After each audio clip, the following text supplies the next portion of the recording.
The Villain's Demand reviews Iron Man, Legacy of Doom, written by David Michelinie and art by Ron Lim.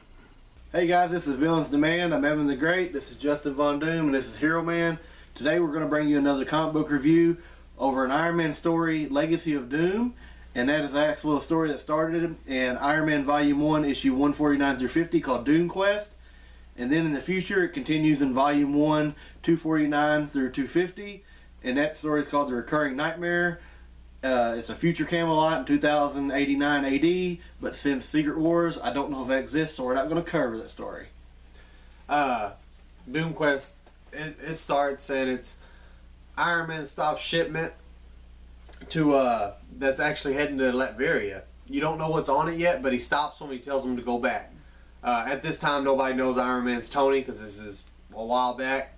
They just assume he tells them Tony sent him, blah blah. He tells them to go back. Then Tony goes to his meeting. He fires the guy that works for him that made this deal with Latveria. He refuses to help Dr. Doom. No matter if it's a good trade or not, he refuses to do it. Doom feels like he's already paid for it. It's his. He's not happy about this, so he sends his little sea robot to steal the shipment back. It shows up. It whips up on Tony pretty good, or Iron Man, and steals his shipment back. So of course Iron Man goes to Latveria over this. Him and Doom start fighting. You find out that Doom has an employee that hates him because he killed his brother. Iron Man and Doom are fighting, and they end up on top of this time platform. And it's already preset to some coordinates. And this guy thinks he's going to trap him in time, so he pulls the switch, sends them through time, and smashes the machine, thinking they're stuck in time. He feels like he finally got his revenge. They get sent back to King Arthur's time in Camelot.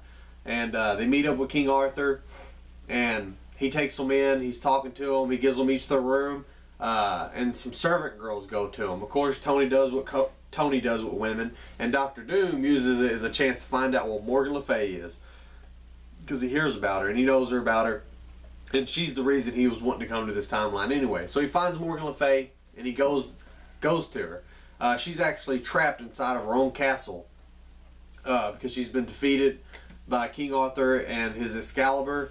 She's trapped there, warded in, and so she makes a deal with Doom that he's traveling through all these different timelines, finding the Sorcerer Supremes basically, and having them train him in magic. She agrees to train him if he'll lead her army of undead, and of course he agrees.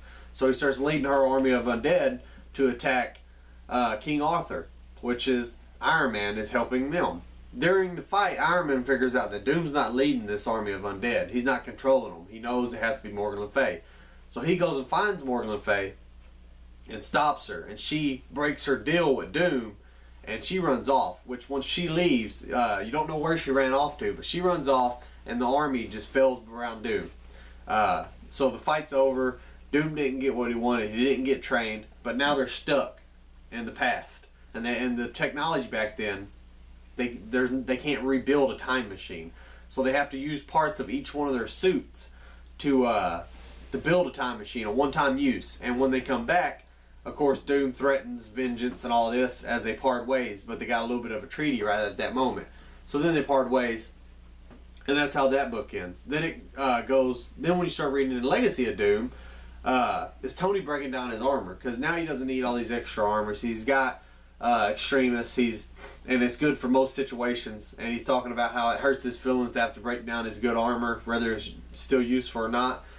He's got basically the memory chips that he's going through from his armor, and one of them happens to be him in space. And he thought that he was on vacation there this time, so he's starting to get a headache because he's like having the butterfly effect. Stuff's starting to come back to him, and then he remembers Doom showed up when he was in space checking something out, and Doom told him that he needed his help. Millions of people's lives were at stake, and he leaves. He was just, a hologram. Of course, Tony being a hero, he goes to Latveria to figure out what's going on. He gets to Latveria, and Dr. Doom gives him a little brief explanation of what's going on and tells him that they have to go to hell because Mephisto's found a way to escalate the end of the world, the end of time. And so, of course, they go to hell. They're fighting all these goo monsters. They end up finding Mephisto. Once they find Mephisto, you find out that Doom and Mephisto struck a deal.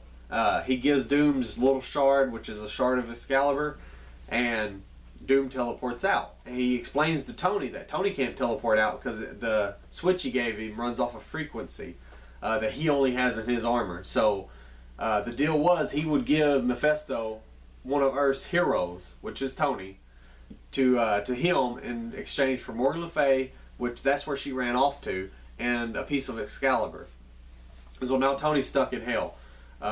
During this time, Tony he has to fight his father, who's took on like a demonic form. He's huge, he's monstrous, and then he mimics Tony's armor.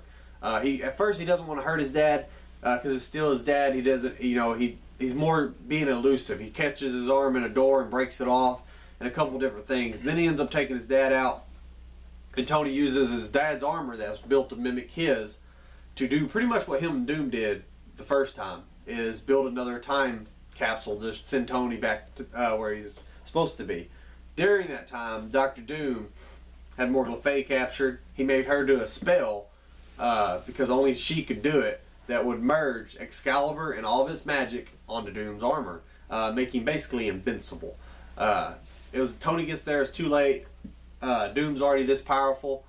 Tony can't beat him, but he's able to stall him enough to get away. Then he runs into Merlin, and Merlin tells him he's got to find the scabbard to Excalibur. It's kind of its opposite end. It will give him power. That's the only way he's going to be able to fight him. So he goes and he finds it. Doom's there looking for it too. When he finds it, about the time he finds it, the sky starts cracking open, and there's this like a soul-eating eye monster that comes out of the sky, and it's after Doom and everything he's ruled, because Doom's ruled the world numerous times in different scenarios. But the only way to stop it is to combine the two, and to do that they got to shove it through Tony's his arc reactor. So once they do that, they shove it through the arc reactor. They're able to stop this thing. Merlin has to mind wipe them to forget it all, and then Tony ends up building a mall on top of the lake, which is where Excalibur is supposed to be hidden at. He builds the mall on top of the lake, keeping it hidden for, I guess, all of eternity, or however long this mall lasts. I remember reading this book when it come out back in 2008, back when the start of the Marvel Cinematic Universe was barely creeping in. They made all these Iron Man series. I picked this up, obviously, because they had Doom in it. And I really liked it. I like the fantasy setting for it all. Reminds me a lot of Dungeons & Dragons, Pathfinders. And then when we realized we were going to do this, because Doom brings it up in the new Invincible Iron Man run, I was like, hey, we should cover that. Because Evan Great was just now picking up that book. And you wound up picking a trade of that up, wasn't you? No, I got both. I got 149 and 150 of the original story. Okay, well, that's what made us wind up leading into reading this, because we never knew that this tied into it. So he's like, hey, well, let's cover this also. So it only made sense to do both of them, and after reading Doomquest and then going back and reading Legacy of Doom, it made it even better to know that there's a backstory with this shard of Excalibur, and I really enjoyed it. Yes, it was an amazing story from start to finish. As I said many times on our videos, anytime you put Tony and Victor in the same book, you're going to have magic, because agreed. It's so good. They counter each other because they don't like each other, and one wants to be the most powerful being on the earth, and one wants to create the most powerful things on earth. And whenever they clash, it's just a really good story. Probably some of the better points of this story is the fact that most of it takes place back in Camelot in the past, and you get to see characters like King Arthur, Merlin, Morgan Le Fay, and it's a really cool, well thought out story. And I love the plot twist of how they got there, and then later on how Doom tricked Tony to get what he wanted, which was a piece of Excalibur, which we're going to bring up later. We got a whole lot to talk about Excalibur and what all it can do, because apparently it can do a lot more than what I thought it could. But it's just a good story from start to finish, and we'll start breaking it down now. I also really like the book, especially the Legacy of Doom. I really enjoyed it. I thought it was, I like how it picked a different part of a story, 20 years earlier? 30, I think. Oh, 30? 30, and it's written by the same guy. Yeah, it took a part of that from back then, and something that was really unexplained then, that kind of could have ended, but they could play off of it. they took that and intertwined it 30 years later and made it a good story about revenge. Because Tony talks about it in this book. Yeah, he never got it. Yeah, Doom said he vowed he'd get vengeance, but he never did. He's like, I wonder what happened with that. And then you find out that Morgan Le Fay, he also swore vengeance on her, because nobody turns his back on Doom. Doom is a man of his word. And so it took, in our time, 30 years for this to finally come out. And I just loved how the biggest part of this was really Doom's master plan of vengeance. As we break these down, we'll start with Doomquest first. Each book has kind of an elephant in the room that needs to be addressed. We kind of talked about Legacy of Doom, but I've got one for Doomquest. I'm not sure if any of you guys have really thought about that. It's sitting there, and we've talked about this many times. We talked about Tony Stark. He's a pimp. He's hit it and quit it. See you later. You get no number. So they go back at King Arthur. These girls come up to him in Doom's room. Well, obviously, and the Great said, you know what Tony's going to do. Now, you think if he took that dress off and thought, oh my God, look at the bush on that. I mean, literally, think about it, right? Tony ain't going to do that. That is funny. Ah, man, he repulsored it. I guess that's true. But what's really good about this book is, to me, and we've talked about it, is Iron Man compared to the level of Doom. Even in the book when they're fighting, and he's blasting Doom, and really, he's no match for Doom. And every time it seems like these guys kind of tie up together, and there's a scuffle before some team up, it always seems that Doom is the more badder of the two. I completely agree. And that's not only his armor, which is also mixed with his magic. Yeah. He's smarter than Tony. And he proves it so many times, over and over again. And I love the play off each other, how he talks to Tony like he's just some peon. Mm-hmm. He's like, so why do you need me? He's like, I might need some lackey work. Yeah. And Tony hates that he talks to him that way. But, I mean, that's just how Doom is. Doom doesn't see Tony as any more of a threat than he would see me or you or whoever. And I love that. And really every time they meet, how they kind of have that play off each other. Another part I really like about the book is where Doom tricks Iron Man into going to hell with him. And while they're there, I really like how they do the story with how Iron Man, all the things he goes through to get back. I thought that was really cool when he fought his father, and then he builds takes the peace out of it to time travel back. I just like all the aspects of the hell they went to.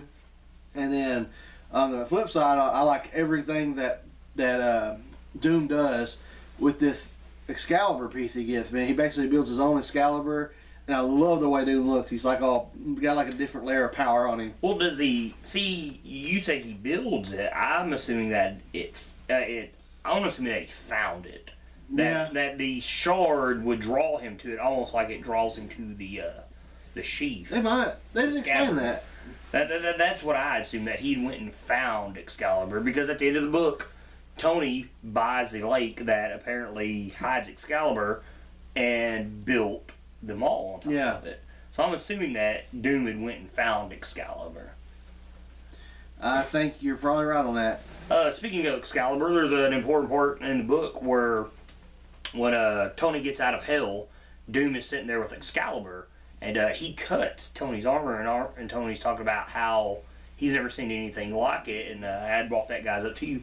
The power that Excalibur wields, as in, I guess you could say the sharpness of its blade, because in Marvel you've got your two main most powerful metals, which are adamantium and Uru, which is, if you don't know, blah, blah, blah, blah, blah. Thor's hammer is what I'm just going to say and not try it again. It's made of Uru, and they're both almost the same thing in a sense. So is Excalibur on par with those, or would you say it's more powerful than those? Could it cut those? That's something I couldn't answer. I mean, it sliced through Tony's armor like it was hot, like hot butter. He just whoosh, right through it. But as we found out, there's really nothing that can cut through adamantium or Thor's hammer. So I don't know. I feel like it was able to cut that metal. because it was magic based. Oh, well, that's what I'm saying. Not but, necessarily the hardness of the metal or the sharpness of the blade. I feel like it was the magic. yeah, that that's allowed what it to I'm cut getting through at. it. Would it? Well, okay. Well, still, Uru's magic based. Yeah. And that hammer messes up quite a bit. Yeah. So, I mean, would it still not almost be basically the same? Like, would Uru, if you fashioned it into a blade, would it not be able to cut adamantium? If Excalibur is almost kind of the same way? I think that Excalibur and Uru are the exact same, probably properties of metal, the way they're built, because I think Excalibur can cut through adamantine because of the magic properties. Plus, it's kind of like it's a magical weapon. And speaking of magic with the weapons, you got Thor's hammer, which is also magical, and and it can just damage anybody that's vulnerable to magic. It just hurts them twice as much if they're anything. He can basically punch through anything. So I think if you turn that into a blade, it will basically do the exact same thing Excalibur can do, because you can't lift Excalibur if you're not worthy either. You can't get it out of the stone. Okay, well, you say that though, but Doom had it. Yeah, that is correct. But would Excalibur know he's not worthy, considering his suit was part of Excalibur? I don't know. That's a good question. I mean, he forged it. I don't know so- exactly how the Excalibur goes. I know nobody can pull it out. It takes, I guess. well, I mean, it's almost in yeah. a way like Mornar. You have to be Yeah. worthy to pick it up and pull it from the stone. So if Doom had a shard automatically to him, would that just automatically not make him worthy because he's already, in a sense, got it? That's what I would think. Is that the Excalibur would almost think he was a part of it. Yeah, You know, I mean, because his he's already armor- got it. Yeah. So I think that maybe if we got down to it, that's what I would think happened. But could it cut it? If I had to say yes or no, I would say I don't think Excalibur can cut through adamantium, because I don't think that Thor could say take a bone from Wolverine and smash it in half. Blunt object, sharp object, whichever. I feel like it wouldn't happen. He might be able to maybe damage it a little bit, but I don't see him being able to slice one in half. Fair enough. But I think anything less than that, I believe- wouldn't put up against it. I think I'm not completely opposite. I think he could take adamantine and he can use his Mjolnir and hammer into a sword. Well, That's just different takes on it. That's what I think he can Well, do. I mean, we've seen Thor throw his hammer at, say, Ultron with his adamantium suit, and it do really nothing. So if you take that property and say it's more powerful than adamantium, Thor would have smashed through him when he threw it. You know, especially at the strength Thor would throw it. So I don't think Excalibur would do much more damage. You know, but I think anything less than adamantium would have a bad day. I'd agree. Well, yeah, obviously. But adamantium, until something proves me wrong, I would say it would still hold up. So I would have to side with Hero Man after this discussion. Well put. He used Ultron.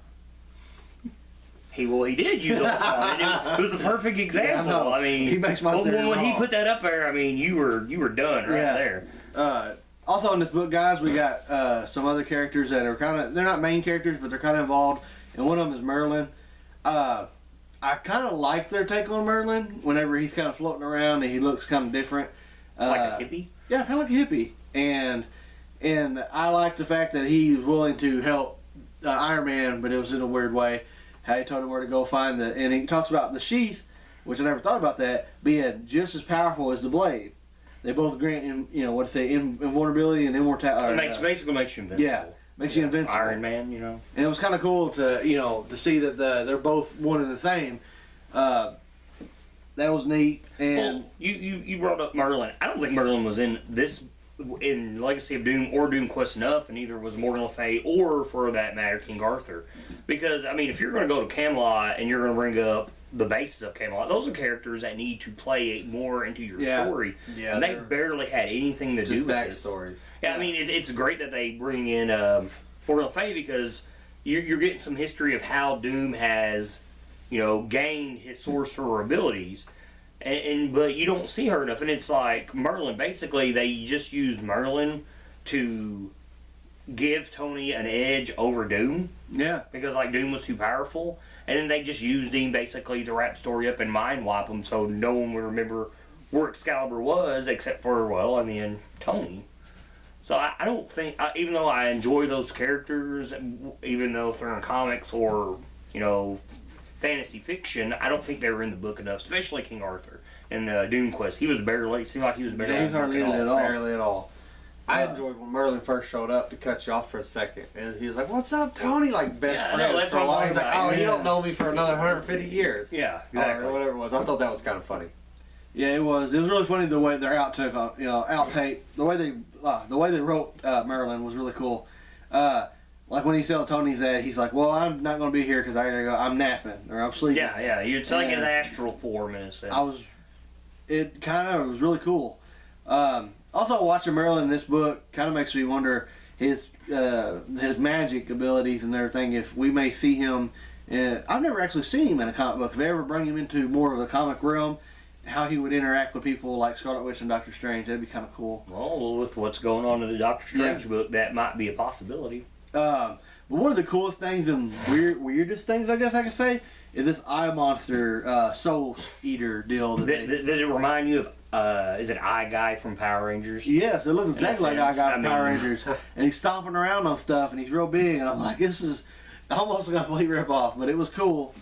It was cool to watch him fight him, but I just couldn't get the fact that thing was so powerful that they had to defeat it the way they had to defeat it. Well, I mean, there's a lot of things out there, as in space and different universes, that are that powerful, man. Oh, what I thought was funny is he was attacking everybody. Tony's like, "Well, I thought he was just supposed to go after your people," and Doom's like, "You forget how many times have I ruled the world?" You know, just a testament to the things Doom done. And it was funny because when you're reading that, you don't think about that until it's explained in a sense, you know. Yeah. We covered this in the Doctor Strange review. The whole science versus magic, how these machines in the Doctor Strange book, How it's a constant thing in Marvel. Yeah, they're dampening magic. Doom did it in this book with Morgan Le Fay. He had her trapped inside of this little technology force field, and she's threatening him how she's going to melt his eyes and make put blisters on him to make them pop. He's like, "You'll do no such thing." You know, that force field stops everything, and he's completely nullified. Extremely powerful woman, yes, a sorcerer. He's just nullified her. And then on top of all that, Doom was good enough to change his force field to only allow one spell to come through. The one spell that he needed her to do was the only spell that force field would let out. And I thought that was a nice little touch, especially with us just reading Doctor Strange. How that kind of plays into Doctor Strange, the technology versus science. Not only does Doom have magic, he has science. He's the best of both worlds. And so I feel like he can counter either or because he is the best of both worlds. He can use technology to do stuff that he can't do with magic, or he can use magic to do stuff he can't figure out with technology. That just goes to, hats off to Doom. That dude is something else. Well, I think he's the greatest villain in comic book history. It's real hard to argue that. I mean, the way he talks down to Tony in here, how he feels like he's above everybody. Doom's hard not to like. And what's great is, you brought up that at the end of Doomquest, he talks about how he's going to get his revenge on Tony. And then all these years later, real lifetimes, 30 years later, they write that where he gets his revenge. He also gets it on Morgan Le Fay, too. Yeah. Because, Morgan Le Fay thinks, oh, Doom's a man of his word, he's going to release me. He does, back in her own prison. And it's a nice little twist, Sends her all the way back to her prison. Back to the time of Camelot, where she was trapped because of Arthur. So I thought that was also it was funny. a nice little twist. Yes. I mean, like in the end, Doom is a man of his word, and you don't cross Dr. Doom. Yeah, because he'll get you. Whether it be in our time, 30 years later or not, it happens. Yes. All hell Doom? All hell Doom. The other elephant that's in the room, since we're on Doom, is we wanted to cover this story because in Invincible Iron Man #1, which is Volume 2 in this all new, all different Marvel, is he mentions this. And when you read this story, Tony doesn't remember it. The only reason he remembers, like you had brought up, he was melting down the armor that took place in Doomquest. So how does Doom remember? Because Tony's got his chip, which you would assume Doom done that. Or maybe it was just time travel in general is how he remembers. Doom passed it through the timeline, was like, hey, wait a minute. Yeah. Or maybe it's a testament to how powerful Doom really is with magic. He might have been able to override or put up barriers like Strange does. A contingency plan in his head. Like put up barriers like Strange does. And so whatever Merlin did, he quickly was able to undo it. Or maybe it never really even happened to him. Yeah. I mean, because it's interesting, you know, we were talking about this, and I brought this up right before we done this, is how did he remember that? You know, because he obviously doesn't, Tony doesn't remember, but he knows because of his chips, and then all of a sudden, in that book, which, what is this, like 8 years later, he brings it up. So, but, you know, like we just said, all hell Doom, you know. Yeah, Yep. he knows because he's Doom. But this is about it for our review of Iron Man Legacy of Doom and Doomquest. We're Villains of Man, Justin Von Doom, he's Hero Man, Seven the Great. Hopefully watching this on YouTube, subscribe to us, follow us on Twitter, like us on Facebook, send us some questions. Keep reading, guys.